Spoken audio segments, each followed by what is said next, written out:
మరి 2015 నుంచి ఇప్పటిదాకా పాలమూరు రంగారెడ్డి పనులు ముందడి కొనసాగలేదు, వాళ్ళను పడావు పెట్టింది బీఆర్ఎస్ పార్టీ అని ఇప్పుడు కవిత గారు కూడా మాట్లాడుతున్నారు. అంటే నేనేమంటున్నామ్మా, ఇప్పుడు ఎవరు మాట్లాడినా ఇప్పుడు ఉదాహరణకు తుమ్మిడేటి, చెన్నూరు, ఆసిఫాబాద్ ఏరియాలో కొమరంభీం డిస్ట్రిక్ట్లో ఉన్న వాళ్ళకు పాలమూరులో పనులు జరిగినాయా లేదా ఎట్లా తెలుస్తుంది? వాళ్ళు రారు కదా ఇక్కడికి, వాళ్ళు చూడరు కదా. పాలమూరులో ఉన్న వాళ్ళు కూడా గద్వాల ఏరియాలో ఉన్న వాళ్ళకు ఇటు ఆత్మకూరు దగ్గర పనులు జరిగినాయా లేదా అనేది ఎట్లా తెలుస్తుంది? అంటే వాళ్ళకి ఆ ఇంట్రెస్ట్ ఉంటుందా? వాళ్ళు పోయి చూడాలి, తెలుసుకోవాలి. వీళ్ళు చెప్పే మాటలనే నమ్ముతూ ఉంటారు. కాబట్టి ఇప్పుడు 27,000 కోట్ల ఖర్చు ఇప్పటిదాకా అయినట్టుగా మనకు లెక్కలున్నాయి, గవర్నమెంట్ కూడా ఒప్పుకుంటుంది. తర్వాత పంపు రన్ అయినట్టుగా మనకు బీఆర్ఎస్ గవర్నమెంట్ దిగిపోయే ముందట పంపు రన్ చేసినట్టుగా మనకు వీడియోలు ఉన్నాయి, ట్రయల్ రన్ చేసినట్టుగా వీడియోలు ఉన్నాయి. మరి ఎత్తిపోతలు అక్కడ పెట్టినట్టు, ఆ పైపుల ద్వారా నీళ్ళు ఇక్కడికి వచ్చినట్టు, ఆ నీళ్లు రిజర్వాయర్లో పడ్డట్టుగా ఆ విజువల్స్ కనబడుతుంది కదా. ఇక మరి పనులే జరగలేదంటే ఏం చెప్పాలి? పనులు అంటే హరీష్ రావు గారు ఏదైతే ప్రజెంటేషన్ ఇచ్చారో, నేను అనేది ఏంటంటే అది చూస్తే అర్థమవుతుంది ఎక్కడెక్కడ పని జరిగింది, ఎంత పని జరిగింది, ఎంత పెండింగ్ ఉన్నది, ఒక్కొక్క రిజర్వాయర్లో ఎక్కడ 90% అయింది, ఎక్కడ 70% అయింది, చాలా విడమర్చి చెప్పాడు. కాబట్టి ఎవరికైతే అనుమానాలు ఉన్నాయో, సందేహాలు ఉన్నాయో, అది ఆ శాసన మండలిలో మాట్లాడిన ఎమ్మెల్సీతో సహా ఆ వీడియో మరొకసారి చూడమని చెప్తున్నాను. నేను చూస్తే ఎక్కడ జరిగిందో తెలుస్తుంది కదా. ఊరికే రాళ్ళేయడానికి, నిందలేయడానికి, ఇష్టం లేని వాళ్ళ మీద ఇట్లా చేయడం అనేది కరెక్ట్ కాదు. దాన్ని అర్థం చేసుకోవాలి. వేరే విషయాలు ఏమనుంటే చెప్పుకోవచ్చు, కానీ జరిగిన పనులను జరగలేదనడము ఇట్లాంటివన్నీ కూడా తప్ప. రాజీనామా చేసిన తర్వాత మళ్ళీ చట్టసభలకి అనుమతి ఇచ్చే అవకాశాలు ఉంటాయి. గతంలో ఎప్పుడు ఎక్కడ కనవల్లే, ఇప్పుడు ఎట్లా అవకాశం ఇచ్చిర్రు అంటారు? ఏం చెప్తారు? అంటే రాజీనామాను ఆమోదించలే, కానీ రాజీనామా పదం నోటి నుంచి వచ్చిందంటేనే ఆమె అనర్హురాలు అన్నట్టు కాదు. అంటే జనరల్గా రెండు ఉంటాయి ఇక్కడ. ఎవరైనా రాజీనామా చేసినప్పుడు ఒక మోరల్గా తీసుకొని, నేను ఇక రాజీనామా అనౌన్స్ చేసిన కాబట్టి ఇక నేను పోవద్దు, సభలో పోయి మాట్లాడడానికి నాకు అర్హత ఉండదు, టెక్నికల్గా అర్హత ఉన్నది, ప్రజల మనసులలో ఒకసారి రాజీనామా చేశారు అనేది పడ్డ తర్వాత సభకు పోవద్దు, అది నైతికత. సభకు పోకపోవడం నైతికత. టెక్నికల్గా ఇంకా ఆమోదం పొందలేదు కాబట్టి స్పీకర్ ఛాంబర్లో పోయి ప్రాపర్ ఫార్మాట్లో ఆ రాజీనామాను ఆమోదించుకోకపోవడం అనేది అందులో ఏదన్నా వేరే రకమైన అర్థం వచ్చే విధంగా ఉంటుంది. ఎప్పుడైనా అవసరమైనప్పుడు మళ్ళీ సభలో పోవచ్చు కదా. సో అదే ఆ సభలో పోయి మాట్లాడే అవకాశం తీసుకున్నారు. టెక్నికల్గా కరెక్టే మాట్లాడడం, కానీ నైతికంగా కరెక్ట్ కాదు. రాజీనామా ప్రజల లోపల అనౌన్స్ చేసిన తర్వాత మళ్ళీ సభలో అడుగు పెట్టద్దు. సరే అన్న, నైతికంగా కరెక్ట్ కాదని మీరు అంటారు, కానీ ఇప్పుడు బీఆర్ఎస్ పార్టీ మీద ఆరోపణలు చేసుకుంటా బీఆర్ఎస్ పార్టీ ఒక నైతికత లేని పార్టీ, రాజ్యాంగం సరిగా లేని పార్టీ అని చెప్పేసి మాట్లాడుతూ ఉన్నారు. ఏం చెప్తారు? అంటే బీఆర్ఎస్ పార్టీని ఆమె ఎన్నైతే అన్నదో వాటికి వాళ్ళే సమాధానాలు చెప్తారు, నేను మాట్లాడా. ఎందుకంటే ఆ పార్టీకి సంబంధించిన వ్యవహారం కాబట్టి, ఆ పార్టీ ఉంది కదా, ఆ పార్టీకి నాయకత్వం ఉంది కదా, వాళ్ళే దాని మీద వివరణ ఇస్తారు. ప్రజలకు సంబంధించిన అంశాలు, ప్రాజెక్టులకు నేను ఆ ఒక్క మాట అన్నది స్పీచ్లో, జూరాల నుంచి ఎందుకు మార్చాల్సి వచ్చిందని బయట కూడా చెప్తా. అయితే ఇక్కడ అదొక్కటి, నేను ప్రజలలో కూడా కొన్ని అనుమానాలు ఉన్నాయి. పాలమూరు సంబంధించిన జలసాధన ఉద్యమం నడిపే వాళ్ళల్లో కూడా, అరగోపాల్ లాంటి వాళ్ళల్లో కూడా ఈ అనుమానాలు ఉన్నాయి. కాబట్టి దానికి నేను సమాధానం చెప్తా. అది ఆమె అన్నదని కాదు, ప్రజలలో కూడా ఉంది కాబట్టి చెప్తున్నా. జూరాల్లో ఏమైందమ్మా, జూరాల యాక్చువల్ కట్టినప్పుడు 11 TMCల వాటర్ను స్టోర్ చేయాలని కట్టారు. కానీ కడుతున్న టైంలో రాయచూరు వాళ్ళు అభ్యంతరం చెప్పారు. రాయచూరు టౌన్ మునిగిపోతుంది, రాయచూరు టౌన్ దాకా నీళ్ళు వస్తూ ఉన్నాయి. అందుకని ఇప్పుడు 17.84 TMCలు దానికి కేటాయింపులు ఉన్నాయి జూరాలకు. ఆ నీళ్లు వాడుకోవాలంటే 1.5 times పెట్టుకుంటారు అన్నట్టు. ఏ ప్రాజెక్ట్కైనా 1.5 times ఫిల్లింగ్ అని పెట్టుకుంటారు. అంటే 11 TMCలు ఉంటే తప్ప 17.84 TMCలు వాడుకోవడానికి ఉండదు. అయితే అక్కడ 11 TMCలు కడితే రాయచూరు మునిగిపోతుంది. అందుకని ఏం చేశారు, దాని స్టోరేజ్ని తగ్గించి ఒక 7 TMCల కంటే ఎక్కువ నిల్వ ఉండకుండా చూసిండ్రు. ఆ 7 TMCల కంటే ఎక్కువ వస్తే ఏమవుతుంది, గేట్లు తీయాలి. అందుకే జూరాల చిన్న వరద వచ్చినా గేట్లు తీస్తారు. ఆ నీళ్ళన్నీ ఎడిపోవాలి, శ్రీశైలంలో పోవాలి.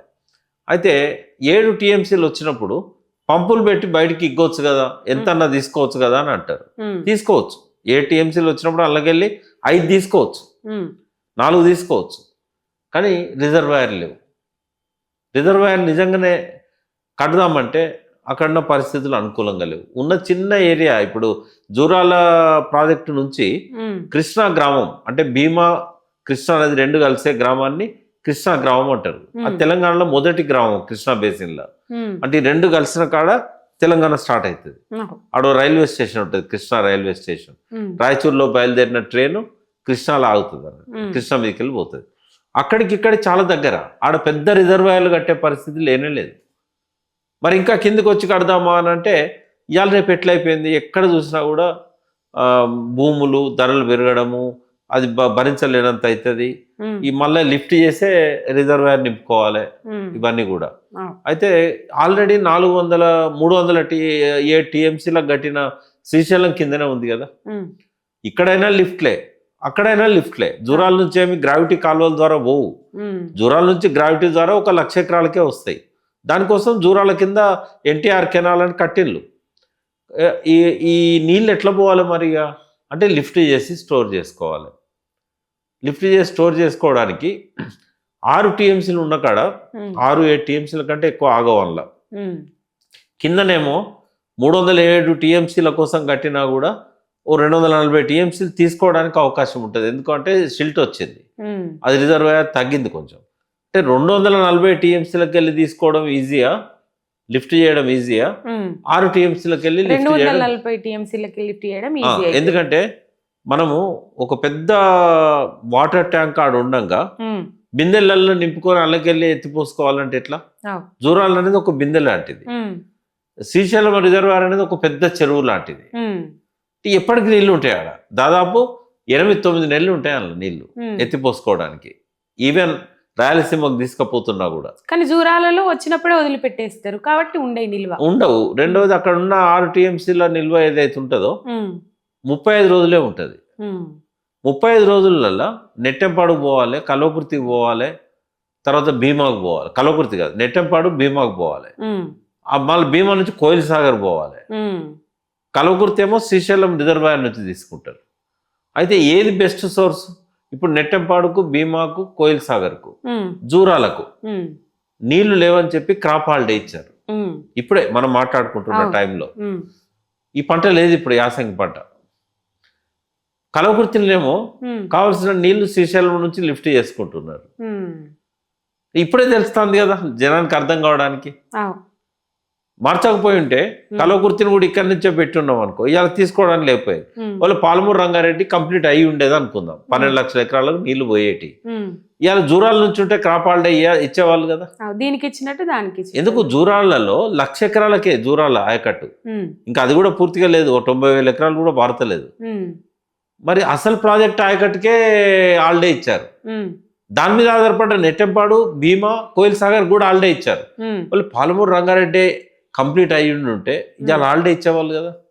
అచ్చా, ఈ ఒక్కసారి ఇచ్చిన హాలిడే దాదాపు ప్రతి సంవత్సరం ఇవ్వాల్సి వస్తుంది. ఎందుకంటే మనం స్టోరేజ్లు ఎక్కువ పెట్టుకోలేదు నెట్టెంపాడులో కానీ భీమాలో కానీ. కావాల్సిన ఈ పెద్ద మనిషి భీమా నుంచి మళ్ళీ ఇప్పుడు భీమాకే నీళ్ళు వస్తలేవు, దిక్కు లేదు బాబు అంటే వాళ్ళ కాన్స్టిట్యున్సీ కొడంగల్ తీసుకుపోతానని లిఫ్ట్ పెట్టిండు. ఇప్పుడు 4,000 కోట్లు ఎట్లా కొట్టేద్దామని చెప్పి ఆడ నీళ్లే లేవు, భీమాకే దిక్కు లేదు, జూరాలకే దిక్కు లేదు, క్రాప్ హాలిడేలు ఇస్తుండ్రు. ఈ పాలమూరు రంగారెడ్డి నుంచి దాన్ని కట్ చేసి భూత్పూర్ రిజర్వాయర్ అని ఉంటుంది భీమాల, దాని నుంచి పెట్టుకున్నాడు. అంటే కొడంగల్ ప్రజలకు అర్థం కావాలి, సినిమా చూపెడుతున్నాడు 4,000 కోట్లతో లిఫ్ట్ పెట్టి మీకు సస్యశ్యామలం చేస్తామని. అసలు దారికే నీళ్ళు లేవు, జూరాల కింది పట్టేదారులే అసలు దారులు. అలా నీళ్ళు ఎక్కువతేనే కదా నెట్టెంపాడుకైనా భీమాకైనా పోయేది. వాళ్ళకే దిక్కులేదురా అంటే కొడంగల్ లిఫ్ట్ అని పెట్టి పైసలు తినడానిక నీళ్ళు ఇవ్వడానిక. మరి ఎవరైతే శాసన మండలి సభ్యురాలతో సహా ప్రజలల్లో అరగోపాల్ లాంటి వాళ్ళు కానీ, రాఘవాచారి లాంటి వాళ్ళు కానీ, ఎవరైతే పాలమూరు రైతుల కోసం ఆహర్నిశలు పనిచేసిన వాళ్ళు ఉన్నారో వాళ్ళు గమనించాల్సింది ఏంటంటే ఒక అష్యూర్డ్ సోర్స్ అక్కడ శ్రీశైలం, ఇది అష్యూర్డ్ సోర్స్ కాదు.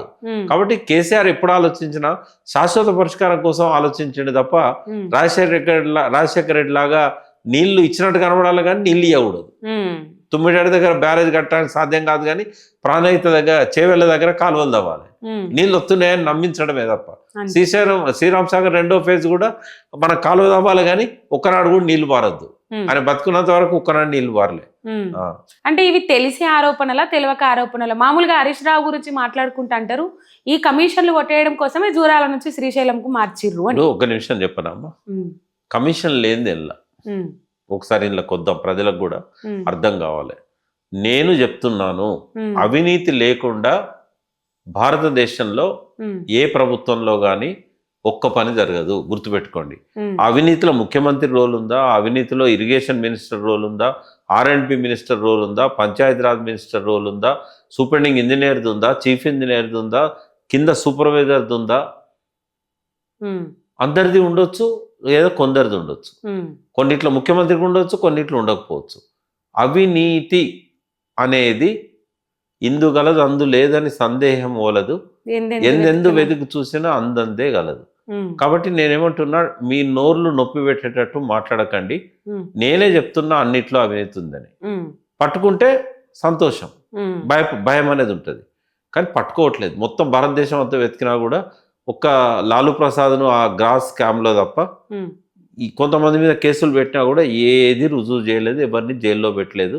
ఒక శశికళ జైలు పోయింది, అప్పుడప్పుడు జయలలిత పోయింది, ఆ జయలలిత మీద ఆరోపణలు కొన్ని ప్రూవ్ అయినాయి, మళ్ళీ లాలూ ప్రసాద్ మీద అయినాయి. ఒక పట్టుదలతోని ఏ ప్రభుత్వం కూడా ఇంకో ప్రభుత్వం చేసిన అవినీతిని బయటపెట్టిన దాఖలాలే లేవు.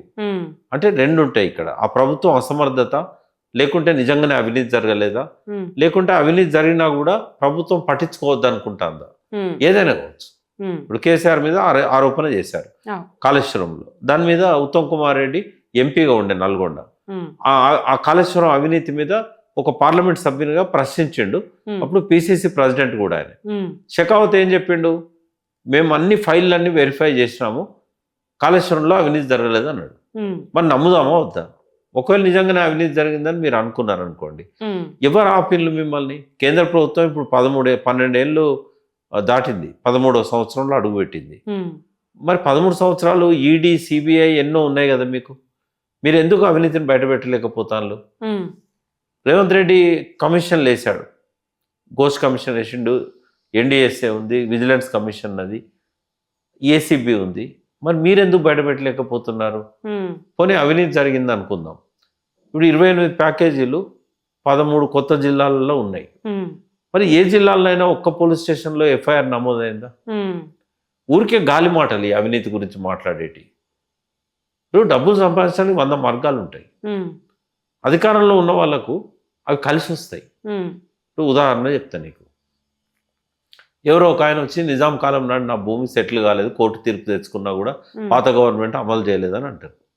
అన్నప్పుడు ఎవరో అధికార పార్టీకి దగ్గర ఉన్న వాళ్ళు ఏం చేస్తారంటే, నేను ఇది సెటిల్ చేస్తా, నాకు కేటీఆర్తో దోస్తానుంది, నాకు సంతోష్తో దోస్తానుంది, కేసీఆర్ అయితే నా మాట వింటాడు అని చెప్పి నాలాంటోడు ఎవడో పోతాడు ఈ ఫైల్ పట్టుకొని పోయి, సార్ వీళ్ళకి అన్యాయం జరుగుతుంది మొదటి నుంచి కూడా అంటే, సరే మనోడు వచ్చిండు కదా అని చెప్పి ఏం చేస్తారు, అడ్వకేట్ జనరల్కో లీగల్ స్టాండింగ్ కౌన్సిల్ ఉంటారు ఈ రెవెన్యూలో, మీరు వాళ్ళ దగ్గర పోయి ఇది చేయగలిగిందేనా చేయరానిదా మీరు తెలుసుకోండి, తెలుసుకుంటే నేను చెప్తా అంటాడు. ఆయన తెలుసుకొని వస్తాడు, ఇది చేయవచ్చు అని చెప్తాడు. చేయొచ్చు అన్నాక కలెక్టర్కి మాట చెప్తారు, 20-30 ఏళ్ళ నుంచి కొట్లాడుతాను వాళ్ళు, అది సెటిల్ చేయండి అని అంటాడు. అన్నప్పుడు అది సెటిల్ అవుతుంది, ఎందుకంటే లీగల్గా చేయాలి కాబట్టి. 100 కేసులు ఉన్నాయి, కలెక్టర్లకు 30 రోజుల్లో దీన్ని పరిష్కరించండి అన్నా కూడా వాళ్ళు పక్కకు పెడతారు. అప్పుడు ఏం చేస్తా, నేనేం చేస్తా, నేను పోయి బస్సులు ఆడుకుంటా, కలెక్టర్నో తహసీల్దార్నో కింద ఉన్న గిరిదవారినో లేకుంటే విలేజ్ అసిస్టెంట్ ఉంటే ఆయననో, కొంచెం ఇవన్నీ చేయండి, మీకు కావాల్స్తే నాకు వచ్చిన దానిలో ఎంతో కొంత నేను ఇస్తా అని చెప్తారు. అట్లా ఏమవుతుందంటే ఈ సెటిల్మెంట్ అంటారు దీన్ని అంతా. ఇప్పుడు నేను చెప్పిన ప్రాసెస్ మొత్తం కూడా సెటిల్మెంట్లు 2 రకాలుగా ఉంటాయి. ఒకటి అధికార పార్టీలో అధికారులతో దగ్గర ఉన్న వాళ్ళు చేసే సెటిల్మెంట్స్ ఒకటి, అధికార పార్టీ నాయకులు కావచ్చు, ముఖ్యమంత్రి కావచ్చు, ఈ రెవెన్యూ మినిస్టర్ కావచ్చు, పోలీసులు కావచ్చు, ఇక్కడ కలెక్టర్ కావచ్చు. కొన్ని పైదాకా మంత్రులకు సంబంధం లేకుండా కలెక్టర్లు తహసీల్దార్లే సెటిల్ చేస్తారు. కాబట్టి ఇది ఒక పద్ధతి సెటిల్మెంట్, అధికారంతో పలుకుబడితో ఉపయోగించుకోవడం. రెండవ సెటిల్మెంట్స్ ఏంటంటే కండబలం ఉన్న గుండా నాయకుల దగ్గర తీసుకుపోయి కూర్చోబెట్టి సంతకాలు పెట్టిస్తారు. అది రాయలసీమ వాళ్ళు 2014 దాకా చేశారు. భూమా నాగిరెడ్డి, శోభా నాగిరెడ్డి భర్త, అట్లా ఇంకెవరెవరో పేర్లు చెప్పడం బాగుండదు, ఆయన చనిపోయాడు కాబట్టి చెప్పారు. బతికున్న వాళ్ళు కూడా చాలా మంది ఉన్నారు. వాళ్ళు సెటిల్ చేయించుకోవడం రెండవ రకం. కాబట్టి ఇవన్నీ సెటిల్మెంట్సే. ఇప్పుడు జయవేర్ మురళీమోహన్ చంద్రబాబు సపోర్ట్ లేకుండా గంత పెద్దోడు ఆయన. అంటే వాళ్ళు చట్టాలు కూడా మార్పించుకున్నారు వాళ్ళ కోసం, తహసీల్ ఆఫీసులు కూడా తలగబెట్టించుకున్నారు. కాబట్టి డబ్బులు సంపాదించడానికి ఈ ల్యాండ్స్ అనేటి హైదరాబాద్లో ఉన్న ఒక పెద్ద ఖజానా. ఆనాటి నుంచి ఈనాటి వరకు చంద్రబాబు దగ్గర నుంచి రేవంత్ రెడ్డి వరకు కూడా ప్రతి ముఖ్యమంత్రికి ఈ భూముల సెటిల్మెంట్లల్లో వాళ్ళ కుటుంబ సభ్యులకు కావచ్చు, వాళ్ళ అందరికి కూడా పెద్ద ఎత్తున డబ్బులు వచ్చాయి, వాటాలు వచ్చాయి. ఇది చట్ట వ్యతిరేకమైంది కాదు. ఒకటే ఏంటంటే వాళ్ళ పలుకుబడిని ఉపయోగించుకొని తరతరాలుగా జరుగుతున్న అన్యాయాన్ని సెటిల్ చేశారు. దాన్ని నువ్వు ఎట్లా తప్పుపడతావు? అది అన్యాయమా? అది అవినీతి? అధికార దుర్వినియోగం అవుతుందా? ఏమన్నా అవుతుందా? ఎవరైనా నా ముందుకు వచ్చి మాట్లాడమనండి. నేను చెప్తున్నా కేసీఆర్ పీరియడ్లో కూడా అట్లాంటి సెటిల్మెంట్లు జరిగినాయి. ఆ సెటిల్మెంట్లు ఏవి కూడా అవినీతికి ఆస్కారం లేని, ఆయన ఎవరైనా ఆయన దగ్గరకు వచ్చినప్పుడు చేయించిండు. ఆయన కింద ఉన్న వాళ్ళు లబ్ధి పొందిన వాళ్ళ కుటుంబ సభ్యులు ఉండొచ్చు, ఇంకెవరైనా ఉండొచ్చు. కాబట్టి డబ్బులు సంపాదించిండ్రు. ఆ సంపాదించడానికి కారణం ఇగో ఈ పద్ధతులు, తర్వాత వాళ్ళకున్న కంపెనీలు, వాళ్ళకున్న పార్ట్నర్షిప్లు. కాబట్టి ఎవరైనా కేసీఆర్ మీద ఆరోపణ చేసేటప్పుడు నేను చెప్పిన ఈ మాటలను గుర్తుపెట్టు.